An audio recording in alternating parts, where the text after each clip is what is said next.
কসবায় বসতবাড়িতে হামলা, ভাঙচুর ও লুটপাট, থানায় লিখিত অভিযোগ। এই টাকা নিয়ে দ্বন্দ্ব এর কাছে সবসময় চাই, এই নিয়ে অনেকবার মারধর করছে। এখন এই টাকা নিয়ে মিটিং জমবো যান হেরার কাছে।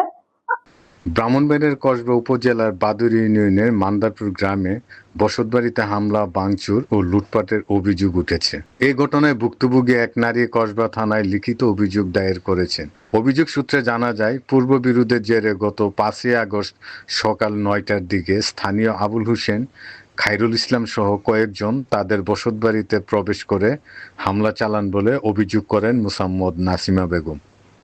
এদের আমার দেবর বাইরে নিচ্ছে, নেওয়ার পরে এর কাছে টাকা পাও না আমরা। ওর ঘর বিল্ডিং তুলছে, বিল্ডিং এ ইটবার সব আমার চেয়ে নিচ্ছে 8 লাখ টাকা। তো ওর কাছে ওইখানে 5 লক্ষ টাকা পাও না, জমির ব্যাপারে বিদেশের আমরা পাও 1,60,000 টাকা। এই টাকা নিয়ে দ্বন্দ্ব এর কাছে সবসময় চাই, এই নিয়ে অনেকবার মারধর করছে। অভিযোগে বলা হয়, এই সময় নাসিমা বেগম ও তার স্বামীকে মারধর করা হয় এবং ঘরের আসবাবপত্র ভাঙচুর করা হয়। একই সঙ্গে ঘরে থাকা প্রায় 7 লাখ টাকা নগদ অর্থ, স্বর্ণালংকার ও অন্যান্য মূল্যবান সামগ্রী লুটের অভিযোগও করা হয়েছে।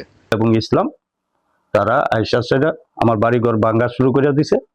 পরবর্তীতে আমি সেলাইং হাতে লাগার ছিল, সেলাইংটা খুললা সেটা দরজা খোলার সাথে সাথে হারা ঢুকছে, ঢুকে সেটা 5.5 ভরি স্বর্ণ এবং 7,10,000 টাকা ওইটাও নিয়ে গেছে। এরপরে তো পুরা ভাঙচুর সবকিছু করছে।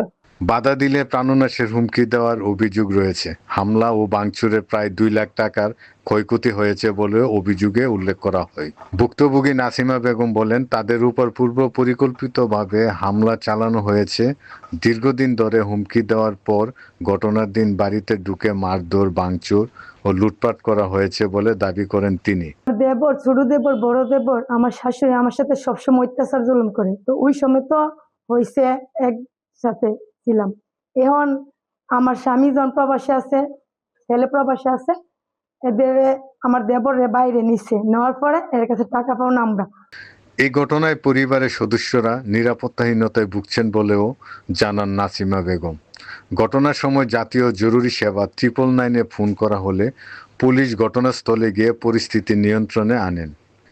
পরে নিরাপত্তার দাবিতে কসবা থানায় লিখিত অভিযোগ দায়ের করেন ভুক্তভোগী পরিবার।